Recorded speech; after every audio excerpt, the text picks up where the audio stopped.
Bonjour à tous. Donc on va attaquer ce débriefing du Doctoton avec une première vidéo. Alors bon, d'avance, vous m'excusez pour la qualité des vidéos, ce n'est absolument pas mon truc, je fais ça vraiment à l'arrache.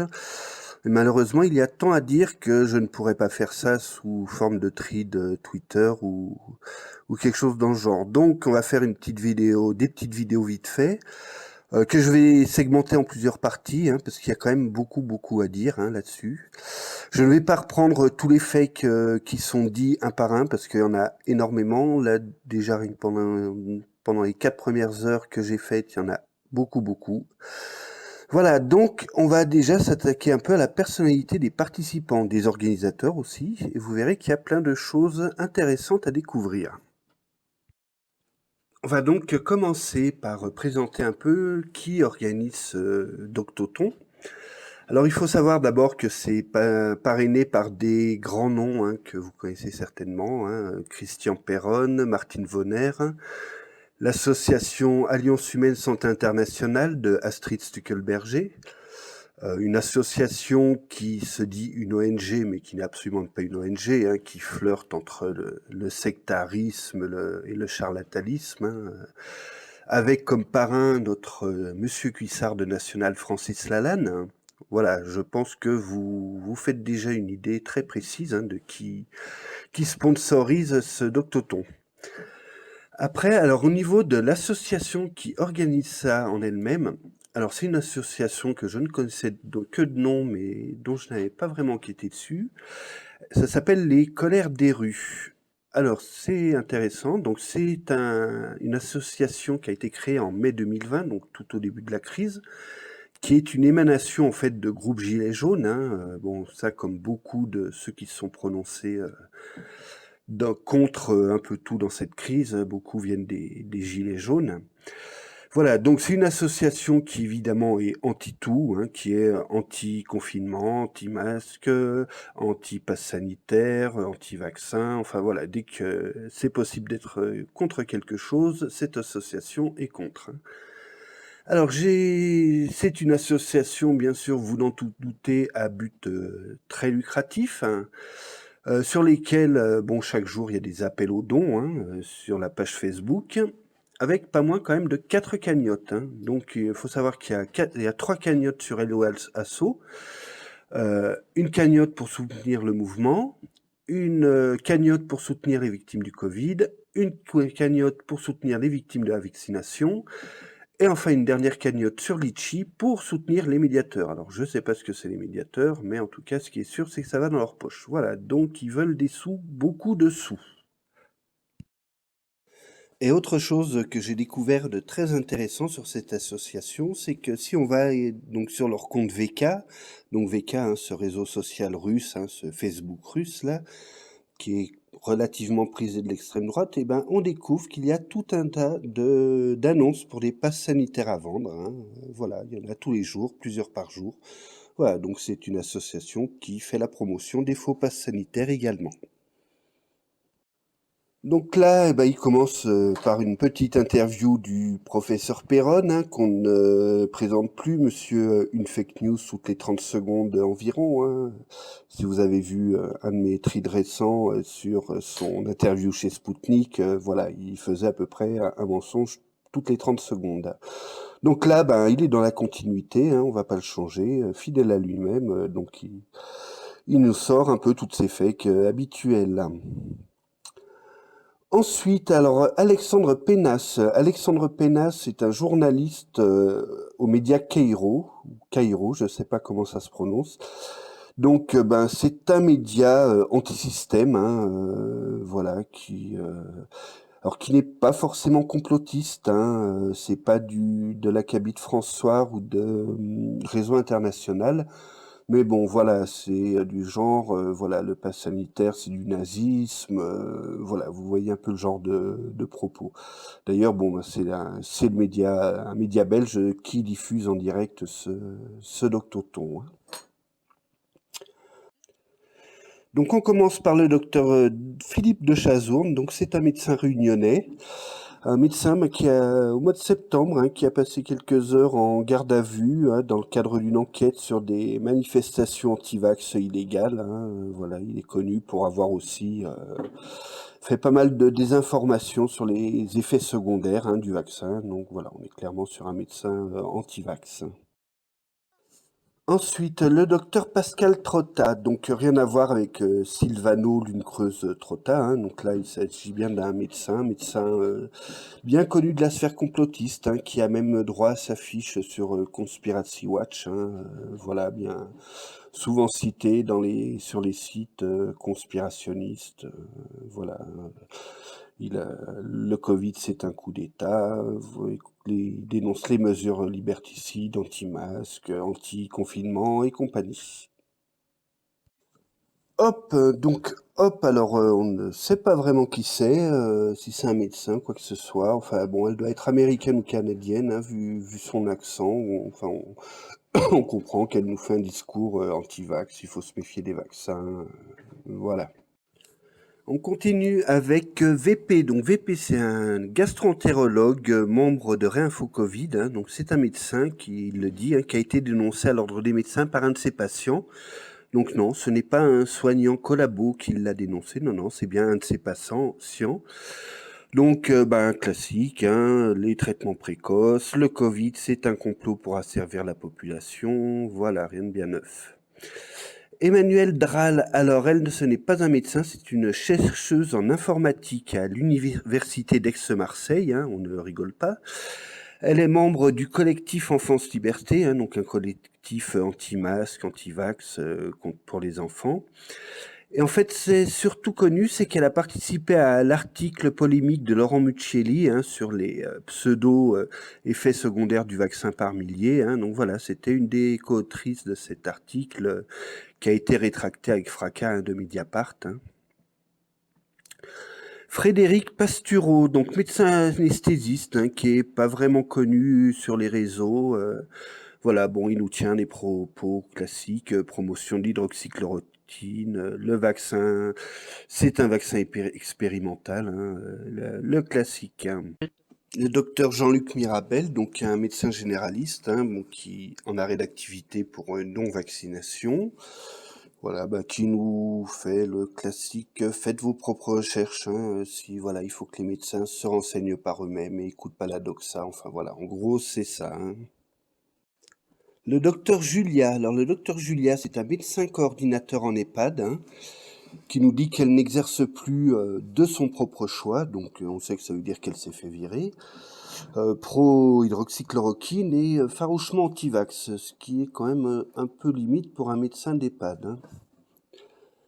Ensuite, le docteur Bouillon-Terre, donc ça c'est un médecin anti-vax, anti-pass, anti-tout, hein, de Belgique, hein, qui... Alors ce monsieur est sous le coup d'une enquête pour des tests PCR illégaux, hein, faits avec des tests qui n'avaient pas d'autorisation de commercialisation, à ce que j'ai compris. Voilà, un pro-traitement précoce, hein, l'hydroxychloroquine va sauver tout le monde. On continue avec Sombretemps. Alors Sombretemps, oui, on se demande ce que c'est que ce déguisement, hein. Oui, ce monsieur est médecin, ce qui paraît, hein. Je ne sais pas d'où lui est venue cette idée des masques, mais c'est pour le moins original, voilà. Donc médecin anti-vax qui nous fait la propagande du vaccin expérimental et compagnie.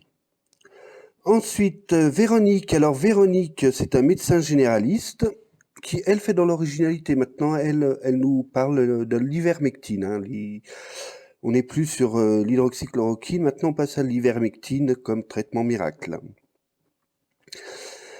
Vincent Pavant, donc Vincent Pavant, assez connu, hein, dans la sphère complotiste, donc membre de Réinfo Covid, hein, un mathématicien, donc pas un médecin, mais un mathématicien, anti-vasque, anti-masque, un ami à Louis Fouché, hein, et qui a été surtout connu pour faire une étude particulièrement biaisée, hein, sur la vaccination des enfants. Voilà. Ensuite, Frédéric, donc Frédéric de son vrai nom, Frédéric Gohariger, pardon, donc un pédopsychiatre belge. connu pour ses positions anti-masques, bon, pro-traitement précoce, évidemment, anti-vax. Alors, anti-vax pour les enfants, hein, pour les adultes, je sais pas, j'ai pas vraiment trouvé. Par contre, oui, il a fait beaucoup de désinformation hein, sur les effets secondaires du vaccin. Marie-Laurence Selbert, oui, alors elle, oui, non, non, pleure pas Marie-Laurence, hein, non, ça va aller mieux. Voilà, elle, c'est une citoyenne, voilà, une citoyenne engagée, très engagée, hein, comme vous pouvez le voir, anti-vax et pro-ivermectine.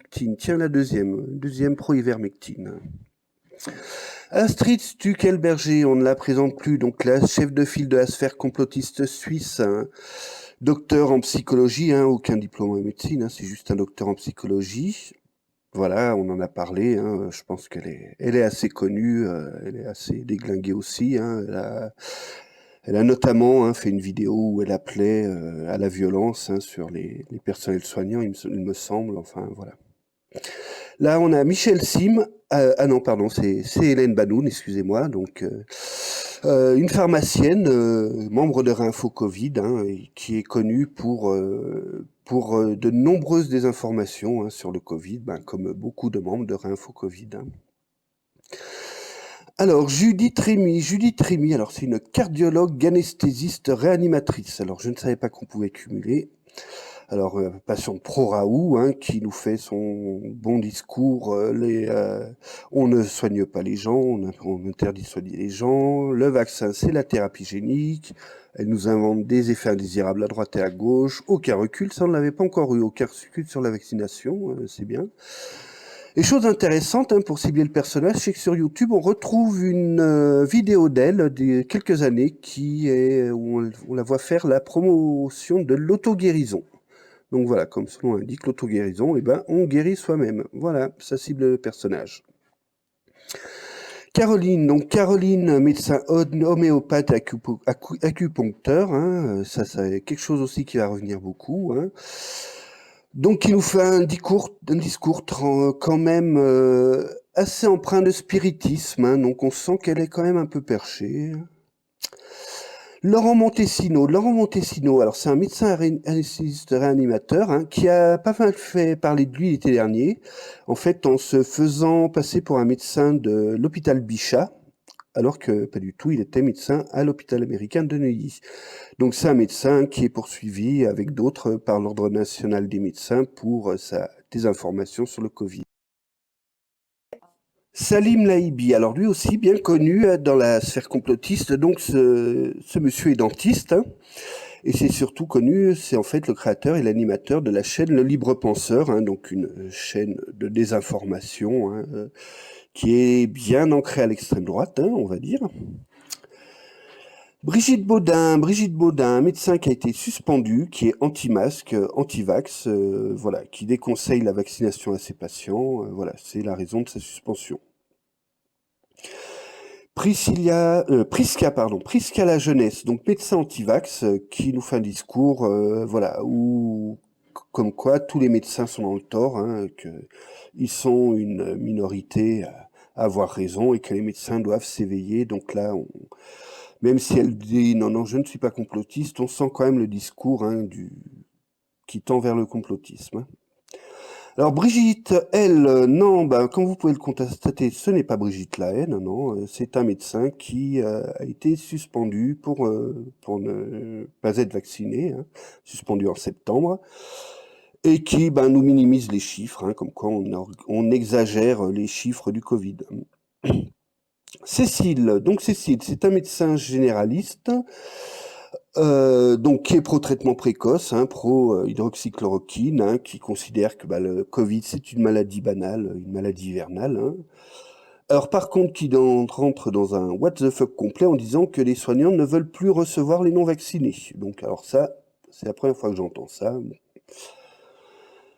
Thelma avec des belles lunettes, Thelma médecin anti-pass, médecin suspendu hein, pour non-vaccination, qui nous fait le fameux discours, voilà, on nous censure, on nous empêche de parler. Rob Verkeek, alors lui, on commence à rentrer dans les profils qui sont très intéressants. Donc ce monsieur est un chercheur néerlandais, donc pas médecin, hein, comme d'autres, qui est un grand promoteur de la médecine naturelle et très important, qui est membre de la Children Health Defense. Donc, le Children Health Defense, c'est une des principales organisations américaines de désinformation, qui est très active.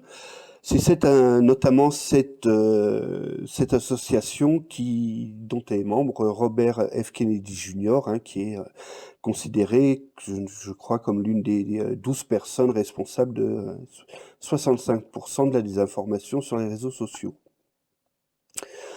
Le Dr Lou, médecin anti-vax, qui nous fait son petit discours sur les vaccins expérimentaux. On censure les médecins, enfin voilà. Ingrid Courrèges, l'idole des complotistes, la Francis Lalanne en jupon, anti-vax, anti-pass, ex-candidate aussi à The Voice, il me semble, voilà, qui est de toutes les manifestations pour pousser sa petite chanson. Caroline, un médecin généraliste qui nous sort la totale, on empêche les médecins de soigner, la vaccination est expérimentale, anti-pass sanitaire, elle se plaint de la délation, etc., etc. Le docteur Clotilde Berthe, une psychiatre qui est suspendue car elle n'a pas été vaccinée, qui nous sort l'argument le plus fallacieux jusqu'à présent, c'est-à-dire qu'avant on n'était pas vacciné, ça ne changeait rien par rapport à maintenant. Voilà, cette personne est médecin. Pascal Sacré, c'est un médecin qui est bien connu de la sphère complotiste belge, qui a déjà été suspendu pour ses propos complotistes sur le Covid-19. Le docteur Olivier Soulier, un médecin homéopathe acupuncteur, encore un. Alors lui, il est connu, c'est le cofondateur de Réinfo Covid, et voilà, très très actif dans la désinformation, comme beaucoup de membres de Réinfo Covid. Le docteur Résimond, donc le docteur Résimond, c'est un médecin acupuncteur qui est adepte de la médecine holistique et qui a déjà été condamné par le passé pour avoir administré des substances interdites. De quel type, je ne sais pas. Alors, Jean-Philippe Labraise. Alors lui, très intéressant, je ne le connaissais pas. Donc c'est un médecin généraliste qui, par le passé, a été poursuivi par l'Ordre des médecins pour dérives thérapeutiques sur des traitements psychiatriques. Donc traitement psychiatrique alors qu'il est généraliste. Et aussi, donc, il a été membre d'une association épinglée par la Miviludes pour être lié à l'église de Scientologie. Voilà, donc le but en fait de cette association était tout simplement de détruire la médecine et la psychiatrie pour la remplacer par la Scientologie.